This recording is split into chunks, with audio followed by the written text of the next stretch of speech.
Nahmaduhu wa nasta'inuhu wa nastaghfiruh wa na'udzu billahi min syururi anfusina wa min sayyiati a'malina. Man yahdihillahu fala mudhillalah wa man yudlil fala hadiyalah. Wa ashhadu an la ilaha illallah wahdahu la syarikalah wa ashhadu anna Muhammadan abduhu wa rasuluh. Allahumma salli ala sayyidina Muhammad wa ala alihi wa sahbihi wa man tabi'ahum bilisan ila yaumiddin, amma ba'. Assalamualaikum warahmatullahi wabarakatuh. Bersyukur kepada Allah Subhanahu wa taala dengan limpah kurnia dan hidayahnya kita dipertemukan lagi dalam majlis ilmu, majlis yang penuh barakah. Semoga kita sama-sama dapat manfaat daripada apa yang akan dikongsikan bersama, insya-Allah. Jadi para jemaah sekalian, kita sambung lagi pembacaan kitab wasiat Imam Ibnu Qudamah Al-Maqdisi, dan pada yang ada kitab terus buka muka surat ke-57, iaitu pada wasiat yang baru tentang munajat. Betul? Siapa yang ada tanda? Betul kan? Jadi sebelum ni tentang doa, Imam Ibnu Qudamah letak sebelah-sebelah. Satu doa, satu munajat. Sebenarnya Imam Ibnu Qudamah letakkan bab doa dahulu sebab dalam bab doa ada cara pelbagai nak berdoa. Kemudian dalam bab munajat, Imam Ibnu Qudamah dia bagi contoh ada 6 orang yang bermunajat. Kita tengok cara dia berdoa, kita tengok apa lafaz dia, kita minta tengok apa yang diminta, dan kita hayati apa yang dia buat ketika mana bermunajat berdasarkan apa yang telah kita ketahui tentang doa. Jadi ini di antara kandungan tentang munajat, dia ada 6. Dan salah satunya yang terakhir, Imam Ibnu Qudamah ambil contoh daripada Rasulullah SAW. Rasulullah bermunajat sehingga kan malaikat datang jumpa Rasulullah dan malaikat tawarkan kepada Rasulullah, iaitu ketika mana Rasulullah munajat dalam peristiwa Taif. Gerah pergi ke Taif, Rasulullah ditolak, ketika mana dicaci, dihina, dibalik batu sampai berdarah. Rasulullah duduk di satu kebun, Rasulullah munajat. Itulah namanya munajat Rasulullah SAW. Bila Rasulullah munajat, datang malaikat menawarkan, ya Rasulullah, kalau kau nak aku terbalikkan gunung ini, bukit ini kepada penduduk Taif, aku akan terbalikkan. Engkau kata yes, no je. Kalau kita macam tu tuan-tuan, dibagikan pistol, ustaz tembak bagi mati, memang aku tembak betul-betul. Tapi Rasulullah tak buat. Rasulullah tak. Rasulullah kata jangan. Hebat tuan-tuan, ini yang kita kalah dengan Rasulullah ni. Baik, kita masuk bab munajat. Wa qala musannif rahimahullahu ta'ala, berkata Imam Ibnu Qudamah dalam wasiatnya pada bab munajat muka surat ke-57. Tenangkan engkau dengan bermunajat kepada Allah Subhanahu wa taala dan rasakanlah kelazatan dengan beribadat kepadanya. Imam Ibnu Qudamah pertama dia bagi tahu, kita ni kalau betul-betul lah bermunajat kepada Allah kerana Allah ikhlas, hati akan jadi tenang. Bukan setakat tenang selepas itu, tenang ketika melakukan tu. Macam mana tenang ketika melakukan? Perkara ini Allah rakamkan dalam Al-Quran, iaitu Allah berfirman dalam surah Ar-Ra'd ayat ke-28, yang mana Allah berfirman, ala bizikrillah tadma'innul qulub, yang bermaksud hanya mengingati Allah, hati akan menjadi tenang dan tenteram. Betul, kalau orang yang bermunajat, beribadah pada Allah, ketenangan itu akan sampai. Ketenangan itu akan masuk pada diri kamu. Dan Allah nyatakan dalam surah yang lain, iaitu dalam surah Al-Baqarah ayat 45. Allah berfirman, wasta'inus sabri wassalah, dan mohonlah pertolongan kepada Allah dengan sabar dan mengerjakan solat. Sesungguhnya wa innaha lakabiratun illa alal khashiin, sesungguhnya solat itu amatlah berat kecuali orang yang khusyuk, yang yakin akan bertemu dengan Allah. Maknanya orang yang khusyuk ni dia tak ada jadi keberatan dah. Dulu memang berat kan, tapi diringankan, dibantu oleh Allah, dikhusyukkan. Jadi itu antara perkaranya. Cuma dalam sebuah riwayat yang lain, ada seorang sahabat Rasulullah SAW duduk macam kita duduk ni tuan-tuan. Sahabat ni tiba-tiba dia bercakap, dia kata, kalau aku dapat solat ni tentu aku dapat beristirahat. Dia kata macam tu je. Dia kata kalau aku dapat solat, pasti aku dapat beristirahat. Sahabat yang dekat sebelah ni mencela. Dia kata apa? Kau ingat solat tu main-main ke? Apa kau ingat solat tu untuk tidur? Dalam solat tu boleh tidur. Jadi semua mencela hamba Allah ni, seolah-olah dia berkata salah. Lalu hamba Allah mengatakan, kenapa kau marah aku pula? Dia kata betul lah. Kau ingat semayang tu main-main ke? Dia kata tak. Apa yang aku cakap tadi, kalau aku dapat solat, aku dapat beristirahat, itu ungkapan Rasulullah, bukan aku yang cakap. Dia baca balik hadis tersebut. Dalam sebuah hadis, Rasulullah SAW berkata kepada Bilal. Rasulullah bersabda, ya Bilal, aqimis salah, arifna biha. Wahai Bilal, dirikan solat, buatkanlah kami berehat dengannya. Rasulullah yang cakap. Jadi sahabat tadi mengambil ungkapan Rasulullah. Yang kau marah, kenapa? Dia kata, sesungguhnya betul. Orang yang solat ni, dia akan jadi tenang. Kita tengok macam mana Rasulullah solat tenang, tuan-tuan. Tuan-tuan pernah dengar kan Rasulullah solat sampai bengkak kaki? Dalam kepala kita ni macam manalah? Berdiri lama ke? Banyak kali sujud ke? Banyak kali bangun ke?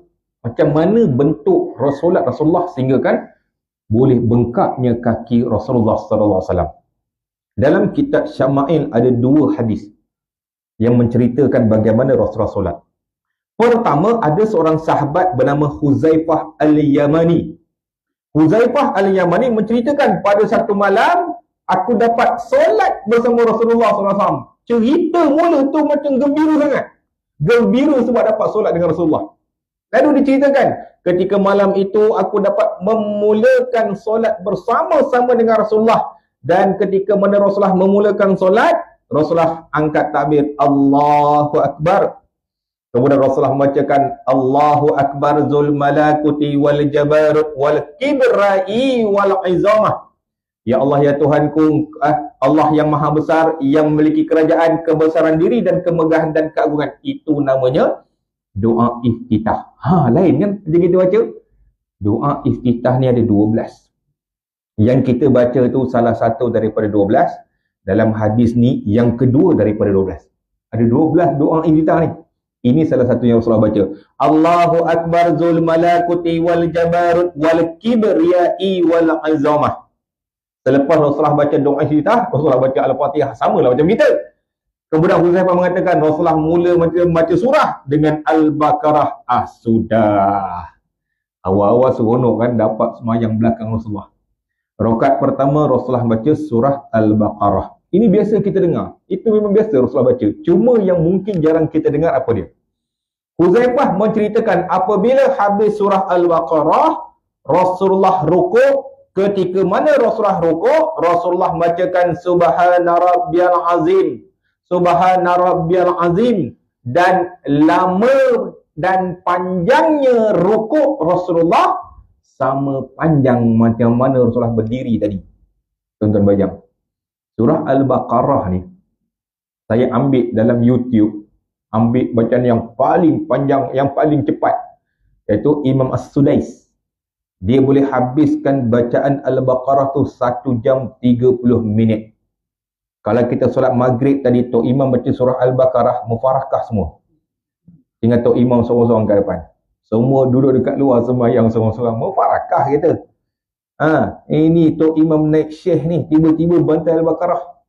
Rasulullah buat Al-Baqarah, kita okeylah. Tapi rukuk Rasulullah, panjangnya rukuk Rasulullah bersamaan Rasulullah berdiri tadi. Maksudnya masa rukuk tadi punyalah panjang. Itu yang Huzaifah ceritakan. Panjang. Kemudian bila Rasulullah iktidal, Rasulullah membacakan li rabbiyal ham. Dan ketika mana iktidal, panjangnya iktidal Rasulullah seperti mana panjangnya rukuk Rasulullah tadi. Ni duduk iktidal ni, lepas panjang rukuk. Duduk macam tu pun panjang macam mana? Panjang macam rukuk tadi. Kalau dah rukuk tadi 1 jam, iktidal tadi 1 jam. Selepas itu Rasulullah sujud. Dalam sujud Rasulullah membacakan Subhana Rabbiyal A'la, Subhana Rabbiyal A'la. Dan panjangnya sujud Rasulullah sama panjang dengan Rasulullah iktidal tadi. Jenuh kita, tuan-tuan. Ingat, bukan setakat ni semua hilang, tinggal imam seorang dia. Nak bagi tahu, walaupun panjang, inilah ketenangan namanya. Bagi Rasulullah tak ada masalah. Itulah ketenangan sehingga kan bengkak kaki itu tak dirasai. Mungkin dah ada solat tu, mungkin buat terasa sakit pula kaki. Tapi inilah ketenangan yang ada pada Rasulullah, sama dengan apa yang Imam Ibnu Qudamah katakan. Rasakanlah ketenangan kamu dalam kamu bermunajat kepada Allah. Ketenangan dalam dalam beribadat Quran. Kita sambung. Maka sesungguhnya telah diriwayatkan, ada satu kisah daripada Abu Sulaiman Ad-Darani. Sesungguhnya dia telah mengunjungi Ahmad bin Abi Al-Jawari dalam keadaan menangis. Ahmad bin Abi Al-Jawari ini anak murid kepada Abu Sulaiman Ad-Darani. Maksudnya Abu Sulaiman Ad-Darani ini tok guru. Ahmad bin Abi Al-Jawari ini anak murid. Tetapi tok guru datang dalam keadaan menangis. Dalam menangis, dia datang ke anak murid. Ada terbalik pula kan? Maka Ahmad bertanya kepada gurunya, apakah yang menyebabkan engkau ini menangis? Lalu Abu Sulaiman Ad-Darani menjawab, wahai Ahmad, bagaimana aku tidak menangis? Sekiranya engkau melihat orang yang bangun malam, mereka bersedia di mihrab mereka, berdiri di atas kaki-kaki mereka, bermunajat kepada Tuhan mereka, supaya diselamatkan daripada azab neraka. Air mata mereka mengalir hingga jatuh membasahi kaki-kaki dan mengalir di pipi-pipi mereka. Allah Subhanahu wa taala memandang mereka dengan seraya berfirman, wahai Jibril, demi kemuliaanmu, sesiapa yang berseronok bermunajat kepadaku dan bergembira berbicara denganku, mengapa tidak engkau menyeru kepada mereka, wahai Jibril? Kesedihan apa yang aku lihat padamu ini? Aku ingin memberitahu kepada kamu semua, sesungguhnya kekasih tidak akan mengazab para kekasihnya. Ataupun katakanlah kepada mereka semua, wahai Jibril, bagaimana aku tergamak untuk menyeksa mereka, sedangkan akulah yang menidurkan satu kaum, kemudian aku membangunkan mereka untuk berdiri bermunajat kepadaku. Demi kemuliaanku, aku akan jadikan balasan untuk mereka apabila datang kepadaku untuk membuka hijab wajahku, supaya aku dapat melihat mereka dan mereka dapat melihatku. Jadi ini antara kisah dua orang, Abu Sulaiman Ad-Darani dengan Ahmad bin Abi Al-Jawari. Kenapa Tok Guru datang kepada anak murid menangis? Tok Guru ni bagi tahu, ni jealous tuan-tuan, jealous benda yang baik, dia dengki. Tok Guru mengatakan, wahai Ahmad bin Abi Al-Jawari, kenapa aku tak menangis? Tadi ketika mana aku datang ni, aku nampak ada seorang hamba Allah, dia berdiri di mihrab ni, dia solat di atas tikar sejadah dalam keadaan menangis, dan tangisan itu mengalir sampai ke kaki. Tuan-tuan, kalau mengalir sampai ke kaki ni banyak ni. Kita kalau nangis sampai sini, sampai dia kering dah, tak sempat menitik ni. Itu sikit, tapi sampai ke kaki ni memang banyak. Dia kata, aku cemburu ada seorang hamba Allah boleh bermunajat kepada Allah sampai menangis. Kemudian dia berkata, wahai anak muridku, ketahuilah, sesungguhnya Allah berfirman kepada Jibril, wahai Jibril, cuba kamu tanya hamba Allah ni kenapa dia menangis.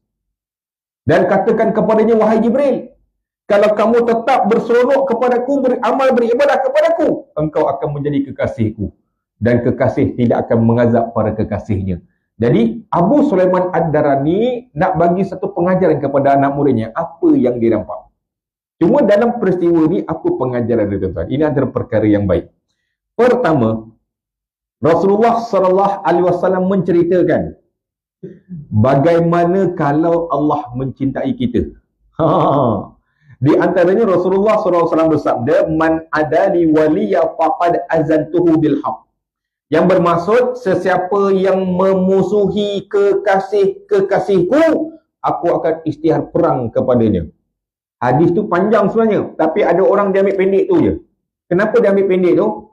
Kalau tuan-tuan buka dalam kitab ajaran sesat, Jabatan Agama Islam keluarkan ajaran sesat, salah satunya dia ambil hadis ni lah. Supaya apa? Anak murid jangan tanya banyak-banyak. Kau jangan tanya banyak-banyak. Kau baca hadis, barang siapa yang memusuhi kekasihku, aku isytihar perang, kamu akan dilaknat oleh Allah. Takut anak murid. Okey, tak tanyalah, aku ikut je lah. Ini antara hadisnya. Hadis tu panjang. Dan Rasulullah sambung lagi. Dalam hadis tersebut Rasulullah mengatakan, "Wa ma tadlu abdi yataqarrab ilayya bin nawafili hatta uhibbah." Jika hamba-Ku terus menerus istiqamah beribadat, mendekatkan diri kepadaku, aku akan mencintai orang ini. Dan apabila Allah mencintainya, ini satu benda lagi. Sekiranya Allah mencintai manusia, Allah lah yang akan menjadi pendengarannya untuk mendengar. Allah yang akan menjadikan pandangannya untuk memandang. Allah yang akan menjadi tangannya untuk dia memukul. Dan Allah akan menjadi kakinya untuk ia berjalan. Maksudnya Allah bantu hamba Allah ni. Kamu akan datang bermunajat kepada Allah dengan hidayah dan rahmat daripada Allah. Hasilnya apa? Sebab kamu berterusan beribadat kepada Allah. Ini hadis ni. Sebab itu Imam Abu Sulaiman Ad-Darani, dia ajar anak murid tadi tu, sebenarnya apa yang disebut tu berdasarkan hadis. Dia dalam cara berbeza kan. Aku nampak satu kisah tadi, aku ceritakan kepada kamu apa patut orang yang dapat. Dan dalam nasihat tadi ada satu nasihat yang paling penting, iaitu Imam Ibnu Qudamah mengatakan, bagaimana aku tergamak menyeksa kekasihku, sedangkan wa indal bayati ahazuhum wa kufaliyata malakuni, akulah yang menidurkan satu kaum dan aku yang membangkitkan satu kaum. Apa maksud dia, tuan-tuan? Saya jelaskan. Ini perkara yang hebat kalau kita dapat hayati.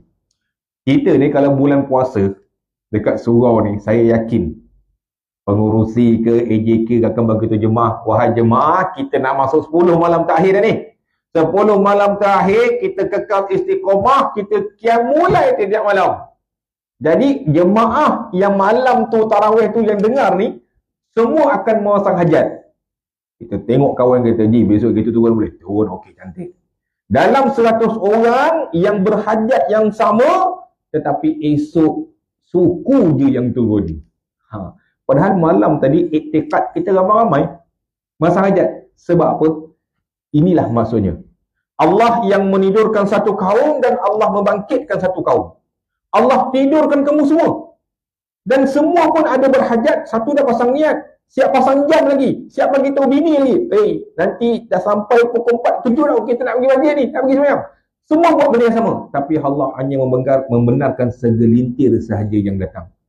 Sebab itu kita kena faham, Allah yang menidurkan satu kaum dan Allah membangkitkan satu kaum yang boleh datang dekat surau tu berbahagia, berbanggalah Allah bangkitkan kamu, sedangkan Allah menidurkan ramai orang-orang lain. Padahal orang yang sama itu sama juga macam kamu. Dan ketika mana kamu duduk di atas tikar sejadah, ketika mana solat tu, tuan-tuan fikirlah Allah membangkitkan kamu, sedangkan Allah menidurkan orang lain ni.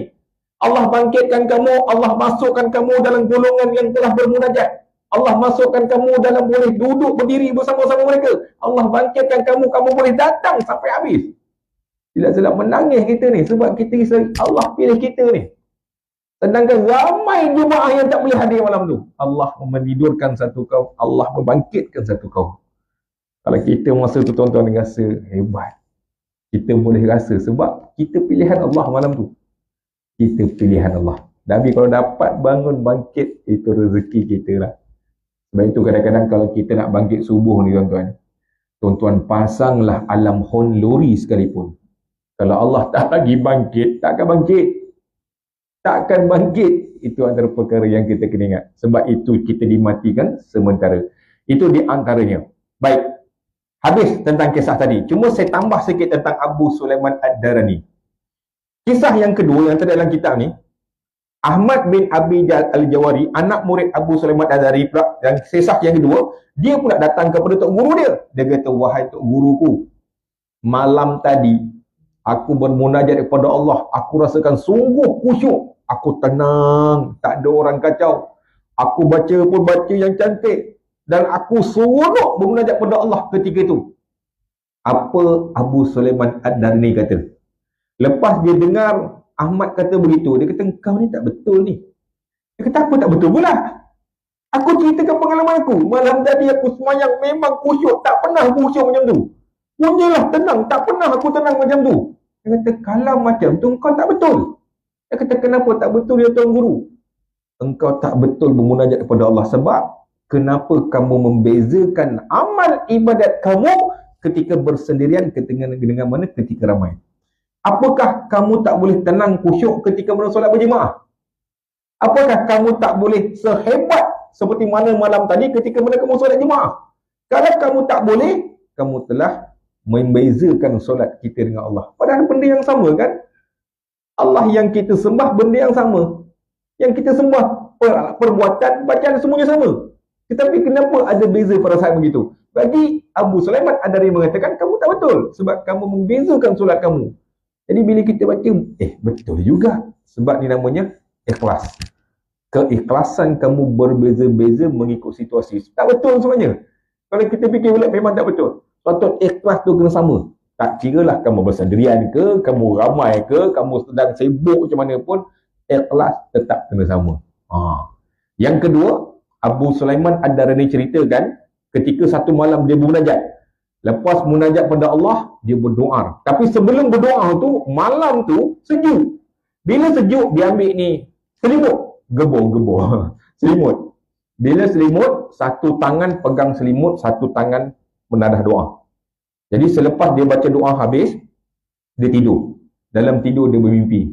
Dia kata, ada hamba Allah menunjukkan, dia kata, wahai ya fulan, doa yang kamu sebut tadi dalam solat kamu tadi Allah terima, Allah mustajabkan semua doa. Seronok dia tuan-tuan, doa dia dimakbulkan oleh Allah. Cuma hamba Allah katakan, ya fulan, sebenarnya kalau kamu berdoa tadi, kamu mengangkat kedua-dua belah tangan, lebih daripada itu Allah makbulkan. Disebabkan kamu hanya ambil satu tangan, Allah mustajabkan apa yang kau minta. Tetapi kalau kamu mengangkat dua belah tangan, lebih daripada itu Allah makbulkan. Abu Sulaiman Ad-Dari mengatakan, selepas daripada malam itu, tak pernah aku solat. Aku berdoa dengan satu tangan. Kita macam mana tuan? Satu tangan doa, satu lagi WhatsApp kan? Tempat dengan WhatsApp. Hebat kita dengan. Jadi doalah dengan kedua-dua belah tangan. Baik, kita masuk perenggan yang kedua. Seterusnya ialah tentang yang pertama, ada seorang hamba Allah ni, namanya Mansur bin Ammar. Dia pergi satu tempat, dia terdengar ada orang bermunajat. Orang munajat kepada Allah, dia rekodkan balik. Maksudnya, apa orang tu doa, dia tuliskan balik, apa yang kita baca ni, itu tulisan dia lah ni. Dia sempat, tak ada kerja betul. Orang berdoa dia pergi salin. Kalau macam kita, sebelah doa, kita letak telefon je, kita rakam, kita dengar lah berdoa. Tapi kita ni kadang-kadang buat apa nak dengar orang berdoa kan? Tapi tak. Mansur bin Ammar dia ambil satu inisiatif, orang tu berdoa, dia tulis balik. Sebab apa? Dia nak tahu apa orang tu doa supaya dia dapat pengajaran. Jadi apa yang ditulis ni adalah doa orang sebut. Kita baca kan, kita tengok apa sebutan dia dalam doa. Baik. Antara juga apa yang telah diriwayatkan oleh Mansur bin Ammar, sesungguhnya dia berkata, aku mendengar seorang abid yang bermunajat pada malam hari, dan ia berkata, demi kemuliaanmu dan kebesaranmu ya Allah, tidaklah aku ingin menyanggahimu dalam maksiatku, bukannya juga untuk mengundang kemarahanmu. Aku amat mengerti amat dahsyatnya azabmu, dan tidaklah aku ingin terdedah dengan kemurkaanmu, bukan juga bersembunyi daripada penglihatanmu. Akan tetapi ya Allah, disebabkan tipu daya diriku dan kecelakaan yang ada pada diriku, dan aku terpedaya dengan penutupan terhadap keaibanku, kerana itulah aku melakukan maksiat disebabkan kejahilanku, dan aku menyalahimu dengan kesungguhanku. Maka sekarang siapa yang dapat menyelamatkan aku daripada azabmu? Tali siapa yang akan aku jadikan tempat bergantung sekiranya engkau memutuskan talimu daripadaku?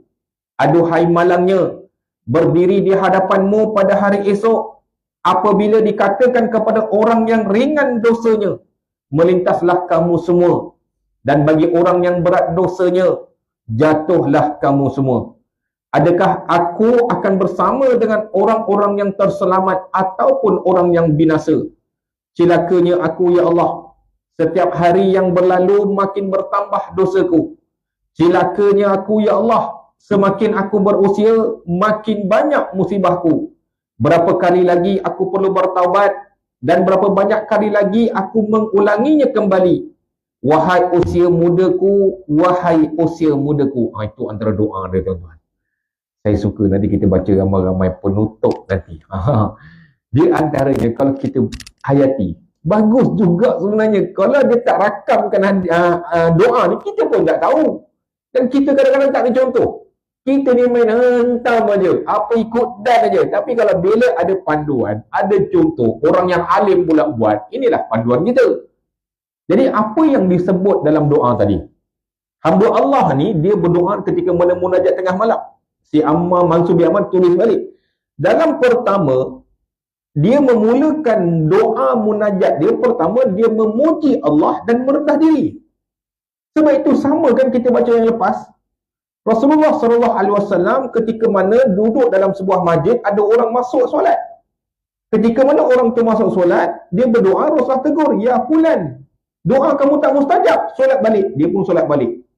Kali kedua dia solat, dia berdoa, Rasulullah tegur kali kedua, ya fulan, doa kamu tak mustajab, doa balik. Solat balik. Dia solat kali ketiga. Bila solat kali ketiga, dia berdoa, Rasulullah kata benda yang sama, ya fulan, doa kamu tak mustajab. Akhirnya dia kata, ya Rasulullah, ajar ya Rasulullah, aku dah buat habis baik dah. Aku dah buat semua dah.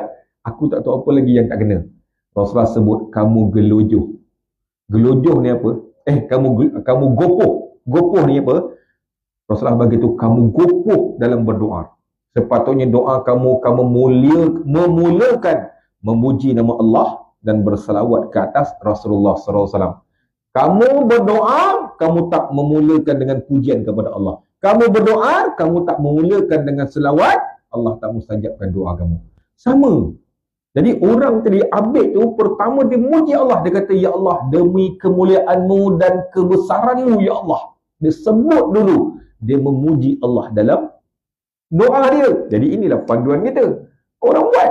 Yang kedua, dalam perkara tersebut, dia mengakui kesilapan. Tuan-tuan, kita solat maghrib tadi tu, jangan doa kita, ya Allah, aku buat perkara ni, ya Allah, tadi aku buat tu, tadi aku buat ni. Kita ngaku benda semua kita buat. Mana ada? Kita akan minta. Dalam doa tu minta macam-macam. Tapi ketika mana dia bermunajat, dia mengakui kesilapan. Apa dia ngaku? Dia kata, ya Allah, disebabkan tipu daya diriku dan kecelakaan yang ada pada diriku, aku ni terpedaya, ya Allah, disebabkan kau tutup aib-aibku. Kalau kau tak tutup aibku, ya Allah, aku tahu betul banyak dosanya, tapi disebabkan kau tutup aibku, banyak dosa yang aku buat. Dia mengakui kesilapan dia. Dia cerita pada Allah tu. Sebab apa dia buat kesilapan? Sebab Allah tutup aib dia. Betul ni, pasal aib pun sama. Dalam sebuah kitab mengatakan, kenapa tuan-tuan boleh duduk dekat depan saya malam ni? Sebab apa? Sebab Allah tutup aib saya. Kalau tuan-tuan tahu perangai saya ketika mana sebelum ini, sebelum saya datang sebab apa, masa saya buat ni sebelum apa, tuan-tuan tahu perangai saya ni, kejahatan saya tuan-tuan tahu, tuan-tuan takkan duduk depan saya ni. Tuan-tuan takkan duduk depan saya kalau tuan-tuan tahu aib saya. Termasuklah tuan-tuan tidak akan berkawan dengan kawan sebelah-sebelah tuan-tuan ni, kalau tuan-tuan tahu aib dia. Dia takkan berkawan.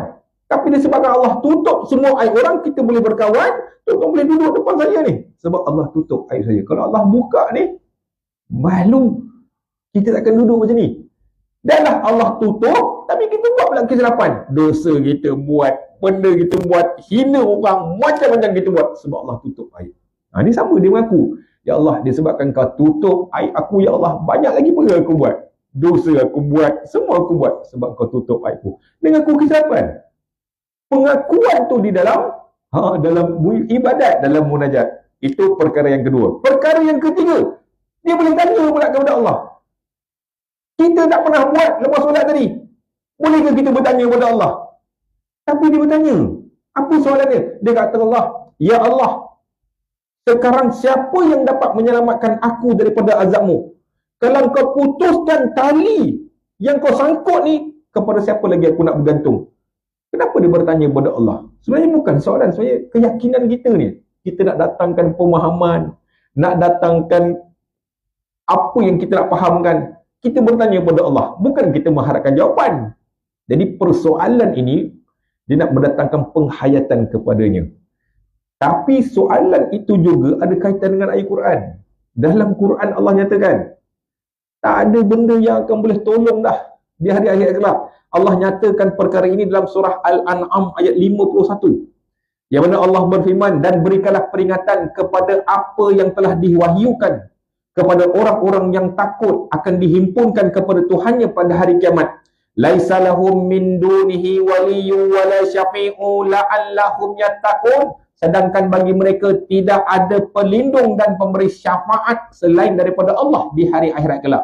Rasulullah nak bagi syafaat kepada kita sekalipun atas kebenaran Allah.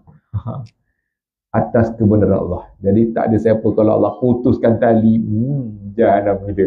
Jadi itu bila kita tengok kenapa dia doa tu, hebat doa dia.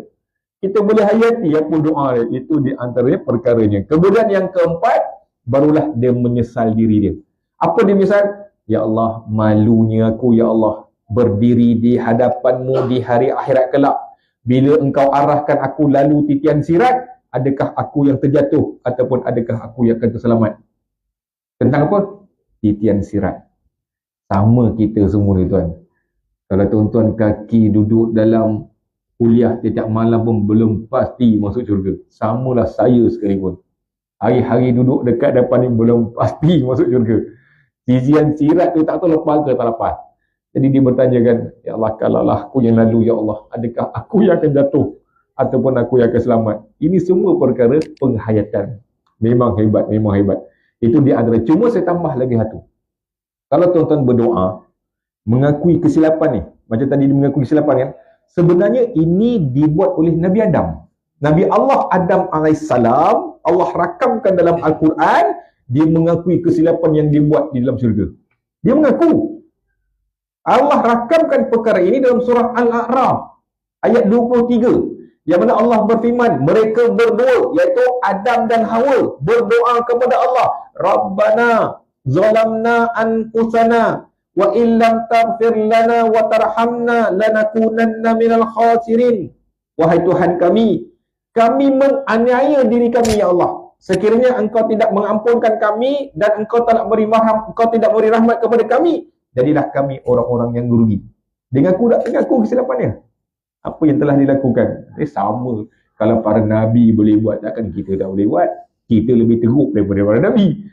Kita pun kena ngaku kesilapan. Ngaku je lah kesilapan. Ya Allah, tadi tak sempat kita buat macam-macam. Ngaku je lah Tuhan. Ini perkara antara kita dengan Allah Subhanahu Wa Taala di antara ini. Baik, kita masuk pada yang kedua. Tadi itu contoh yang pertama.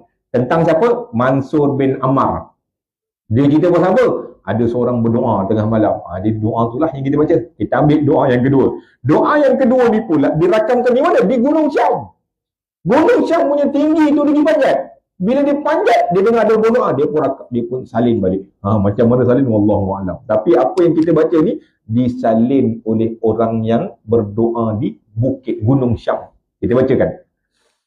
Diriwayatkan bahawa seorang laki-laki berkata, aku pernah mendaki satu gunung di Syam dan aku berada di puncaknya dan aku menemui seorang ahli ibadat yang sedang menangis dengan tangisan yang kuat dan aku mendengar dia berkata, ya Allah, adakah engkau melihat tangisanku ini dapat memberi manfaat kepadaku di sisimu wahai Tuhanku dan menyelamatkan diriku daripada kemurkaanmu. Ya Allah, adakah engkau akan membakar aku di dalam neraka-Mu disebabkan dosa-dosaku dan mengazab usia tuaku dengan azabmu? Ya Allah, adakah engkau akan menghinaku di hadapan seluruh makhluk disebabkan kecuaian dan menunaikan hakmu? Aduhai malangnya, apabila didedahkan keaibanku. Aduhai malangnya, malunya diriku ya Allah. Aduhai malangnya apabila dicampakkan badanku ke dalam neraka. Lelaki itu berkata, tangisan itu semakin lama semakin kuat sehingga melupakan apa yang dikatakan sebelum ini. Lalu lelaki itu berkata, tunjukkanlah kepada kami jalan yang sebenar wahai saudaraku, semoga Allah Subhanahu Wa Taala merahmatimu. Lelaki yang menangis itu kemudian berkata, bagaimana aku dan kamu mampu tetap di jalan atas kebenaran ini? Bagaimana aku dan kamu mampu istiqomah pada jalan ini? Kemudian dia berkata, ya Allah, berikanlah petunjuk daripada kebingungan mereka dan kebingunganku, dan janganlah engkau gelincirkan aku dan mereka daripada kebenaran. Jadi itu di antara doa daripada orang yang duduk di Gunung Syam. Tinggi tak tinggi, wallahualam, saya tak pernah sampai Gunung Syam kan. Jadi orang ini dia tulis balik. Cuma tulisan tu sangkut-sangkut. Sebab apa tulisan sangkut? Tangisan orang tu semakin lama semakin kuat. Tuan-tuan, kalau saya bagi teks doa dekat tuan-tuan, teks tu kita dah buat dah 3 muka surat.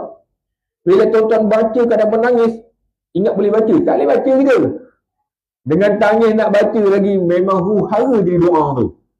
Jadi kita ni kadang-kadang, bila kita tak menangis tu okey, kita boleh kontrol lagi. Tapi bila sampai bab menangis, tuan-tuan percayalah, bukan senang nak baca doa dalam keadaan menangis. Jadi ini antaranya. Saya pernah pergi satu camp motivasi saya buat untuk JKM, Jabatan Kebajikan Masyarakat. Dia punya audien tu semuanya OKU. Jadi saya pula, alamak, semuanya OKU. Tapi bila penutup tu, bila saya nak baca doa, pegawai tu kata, Ustaz jangan baca doa. Bagi budak kita baca doa. Dia OKU, dia baca doa. Bila dia baca doa, dengan saya menangis, cikgu-cikgu menangis, pegawai semua menangis. Pasal apa menangis? Dia gagap berdoa. Ya Allah, ya Allah. Bagi kita sedih tu. Tapi bagi dia tak sebenarnya, sebab dia gagap. Tapi feel tu kita rasa. Dia nak sebab tu payah. Jadi memang pegawai tu bagi dia berdoa sebab rasa tu. Kita yang aminkan ni. Rupanya bila tanya pegawai tu memang dia gagap sebenarnya. Itulah dia kekurangan. Tapi kelebihan dalam baca doa dia hebat. Sebab rasa tu. Bila nak menangis ni payah sikit. Jadi apa yang dia baca doa ini lagi hebat. Pertama, dia mulakan doa tadi, dia bertanya kepada Allah. Apa soalan dia? Ya Allah, adakah engkau melihat ya Allah air mata yang mengalir pada malam ini ketika mana aku bermunajat ini dapat menyelamatkan aku daripada azabmu ataupun tidak? Kenapa dia tanya tuan? Kita menangis, dia cakap, ya Allah, air mata yang mengalir ni ya Allah, adakah dapat selamat daripada azab neraka-Mu? Kenapa dia tanya? Sebab Rasulullah bagi tahu. Kalau kita tahu, kita pun juga akan bertanya. Dalam sebuah hadis, Rasulullah sebut ada 2 hadis. Hadis pertama, 2 mata yang tidak akan disentuh oleh api neraka. Ada 2 jenis mata yang tidak akan disentuh oleh api neraka. Rasulullah SAW bersabda, ainani la tamassuhu mannar. 2 mata yang tidak akan disentuh oleh api neraka. Mata yang pertama, ainun bakat min khasyatillah. Air mata yang menangis ketika bermunajat, takutkan Allah, rindukan Allah. Ketika mana dia membuat, dia beramal, menangis pada ketika itu, diharamkan air mata itu oleh api neraka. Jadi kalau kamu duduk dekat depan ni boleh menangis, tuan-tuan. Tangisan satu rahmat. Bukan boleh buat-buat, percayalah. Kalau buat tak akan jadi. Tapi kalau dapat tu, itu rahmat daripada Allah. Mata tu diharamkan daripada disentuh api neraka. Sebab itu ditanya, ya Allah, air mata yang mengalir pada malam ni, ya Allah, adakah selamat ataupun tidak daripada azabmu? Berdasarkan apa? Berdasar Rasulullah SAW. Mata yang pertama. Mata yang kedua, Rasulullah sebut ainun bakat tasruhu fi sabilillah. Mata yang bersengkang mata untuk menjaga ketika mana dalam peperangan. Ini peperangan tengah berlaku ni. Dia tak tidur selamatkan orang, dia tak tidur jaga orang, dia tak tidur selamatkan nyawa. Mata yang berjaga ketika mana dalam peperangan diharamkan oleh api neraka Allah. Kita mungkin tak dapat yang 2 tu, tapi yang nombor 1 tu insya-Allah kita boleh dapat. Tapi hadis yang kedua ada 3 mata pula. Apakah 3 mata tersebut? Kita berhenti azan dulu, tuan-tuan. Kita bagi semangat Tok Bilal. Jangan menangis pula Tok Bilal.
Baik tuan-tuan, kita sambung tentang mata tadi. Tadi dua mata. Mata yang menangis kerana Allah, beribadat kepada Allah, takutkan azab Allah, cintakan kepada Allah. Air mata, mata itu diharamkan daripada api neraka. Mata yang kedua yang berjaga dalam peperangan. Mata yang ketiga ini dalam sebuah hadis yang lain Rasulullah bersebut ada 3 mata yang tidak akan dijamah ataupun disentuh oleh api neraka. Pertama, sama macam tadi, air mata yang menangiskan Allah. Yang kedua, sama macam tadi, air mata dalam orang yang berjaga dalam peperangan. Yang ketiga dia lain. Yang ketiga, Rasulullah sebut, mata yang enggan memandang benda yang haram. Maksudnya, nampak saja benda yang haram, kita elak terus, jangan pandang. Jangan pula ada jemaah kata, Ustaz, pandangan pertama rezeki Ustaz, pandangan kedua buruh haram. Pandai dia kan. Pertama rezeki, yang kedua buruh haram. Jadi perkara ini kalau kita elak daripada memandang perkara yang haram, Allah selamatkan mata kamu. Perkara ini terkandung juga dalam Al-Quran. Dalam Al-Quran Allah berfirman dalam surah An-Nur ayat yang ke-30. Katakanlah kepada lelaki yang beriman, yaruddu min absarihim, agar mereka menjaga pandangan matanya. Jadi jaga pandangan mata kamu, insya-Allah selamat daripada api neraka Allah. Jadi 3 mata ni. Sebab itu dia bertanya, ya Allah, adakah engkau lihat air mataku pada malam ini boleh menyelamatkan daripada azabmu? Sebab dia baca hadis Rasulullah sallallahu alaihi wasallam. Yang kedua, dia sebut juga tentang aib. Orang yang pertama tadi Mansur bin Ammar pun sebut tentang aib, yang kedua pun sama juga, dia sebut juga tentang aib. Cuma yang kedua ni lagi hebat. Yang kedua ni mengatakan, dia kata, ya Allah, malunya aku ya Allah apabila aib aku didedahkan kepada semua orang, dan ketika itu badanku dicampak ke dalam api neraka. Tuan-tuan, di hari akhirat, waktu bila aib kita dibuka? Aib kita akan dibuka ketika mana padang mahsyar. Manusia dibangkitkan daripada kubur. Rasulullah sebut semua yang dibangkitkan daripada kubur ni akan menggelupu, menjerit ketakutan. Yang akan bangkit dengan senang, dengan tenang adalah orang yang mati syahid, para nabi, para rasul dan orang-orang yang soleh, dia akan tenang. Tapi selain daripada itu, semua jadi huru-hara. Ketika itu Allah buka aib manusia. Sebab itu kalau kita lihat baca surah Ar-Rahman ayat 39, Allah jelaskan ketika mana di padang mahsyar. Dalam surah Ar-Rahman Allah berfirman, fa yauma idzin la yus'alu an dzanbihi insum wala jan. Pada hari kiamat nanti di padang mahsyar, manusia dan jin tidak akan ditanya tentang dosa-dosa yang dilakukan dahulu. Kita kalau dikumpulkan di padang mahsyar nanti, kalau tuan-tuan nampak muka saya ni, tuan-tuan akan tanya, Ustaz, apa dosa yang Ustaz buat? Saya pun takkan tanya jemaah, Haji, apa dosa yang kau buat, Haji? Tuan-tuan pun takkan tanya sahabat tuan-tuan, Yuk, apa dosa yang kau buat? Kita takkan pun tanya. Jin dan manusia tidak akan ditanya tentang dosa-dosanya. Kenapa Allah sebut begitu? Jawapannya pada surah Ar-Rahman ayat 41.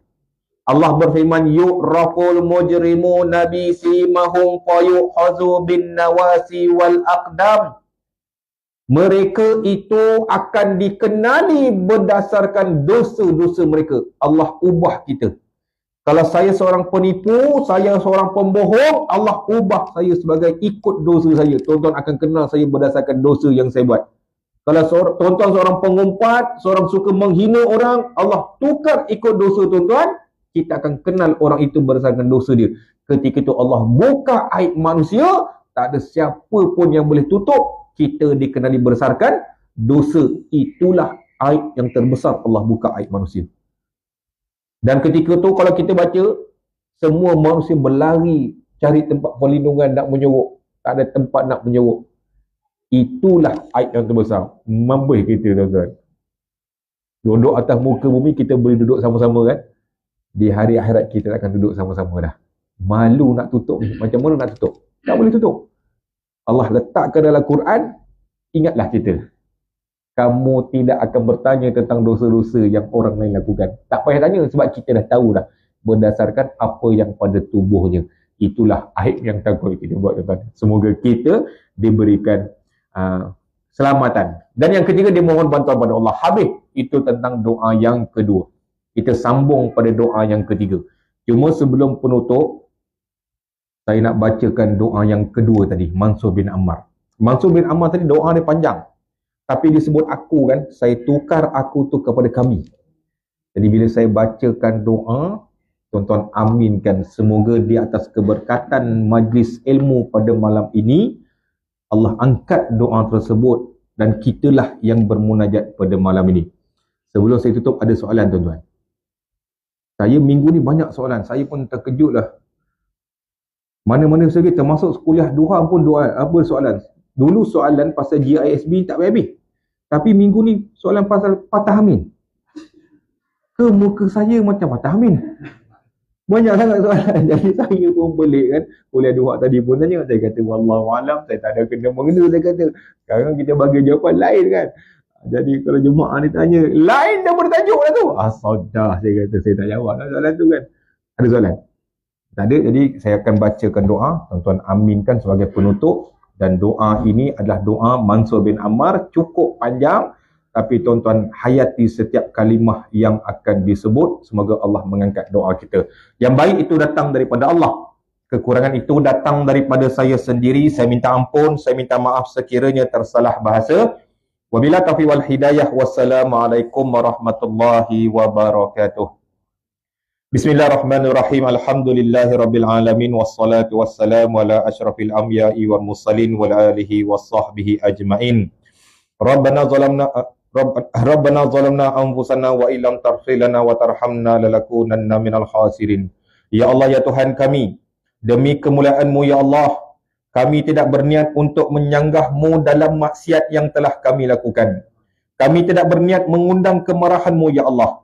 Kami tidak berniat untuk terdedah dengan kemurkaan-Mu ya Allah. Dan kami tidak berniat untuk bersembunyi daripada penglihatan-Mu ya Allah. Ya Allah, ya Tuhan kami, disebabkan tipu daya dan kekurangan diri kami terpedaya ketika mana Engkau telah menutup aib-aib kami. Kami telah terpedaya dengan kelalaian kami. Kami telah terpedaya dengan kebodohan kami. Oleh kerana itu ya Allah, kami semua melakukan maksiat kepadamu ya Allah. Sesungguhnya ya Allah, tiada yang dapat menyelamatkan kami selain-Mu ya Allah. Tiada tempat untuk kami bergantung harap selain-Mu ya Allah. Tiada permintaan lain selain mengharapkan keredaan-Mu ya Allah. Ya Allah, ya Tuhan kami malu apabila berdiri di hadapan-Mu di hari akhirat kelak. Kami takut apabila kami diarahkan untuk melalui titian sirat. Adakah kami akan terselamat daripada ujian-Mu? Adakah kami salah seorang yang jatuh daripada titian-Mu? Adakah kami salah seorang yang gagal dalam ujian-Mu? Dan adakah kami salah seorang yang termasuk dalam api neraka-Mu? Ya Allah, ya Tuhan kami, sesungguhnya ya Allah, kami tidak pasti sama ada kami akan terselamat ataupun tidak. Ya Allah, ya Tuhan kami, betapa celaka kami ya Allah. Semakin hari semakin bertambah usia kami. Semakin hari semakin bertambah dosa kami. Semakin hari semakin bertambah musibah kami. Semakin hari semakin jauh kami daripada-Mu ya Allah. Semakin hari semakin bertambah kemurkaan-Mu kepada kami ya Allah. Semakin hari semakin hampir kami dengan azab-Mu ya Allah. Semakin hari semakin hampir kami dengan api neraka-Mu ya Allah. Semakin hari semakin hilang ketakwaan diri kami kepada-Mu ya Allah. Semakin hari semakin hilang rasa hormat kami kepada-Mu ya Allah. Semakin hari semakin kami lupa untuk bertaubat kepada-Mu ya Allah. Dan semakin hari semakin kami tidak layak menjadi hamba-Mu ya Allah. Ya Allah, ya Tuhan kami, hamba-hamba-Mu yang bermunajat pada malam ini ya Allah. Kami bermunajat kepada-Mu ya Allah, dan Kau makbulkanlah segala permintaan kami. Jadikanlah kami setanding dengan para Nabi-Mu, para Rasul-Mu, dan para orang siddiqin dan orang-orang yang soleh. Kau angkatkanlah darjat kami ya Allah, dan Kau letakkanlah mereka sebaris dengan mereka. Rabbana atina fid dunya hasanah wa fil akhirati hasanah wa qina azabannar. Biqadri subhana rabbika rabbil izzati amma yasifun. Wassalamu ala mursalin walhamdulillahi rabbil alamin. Taqabbalallahu minkum.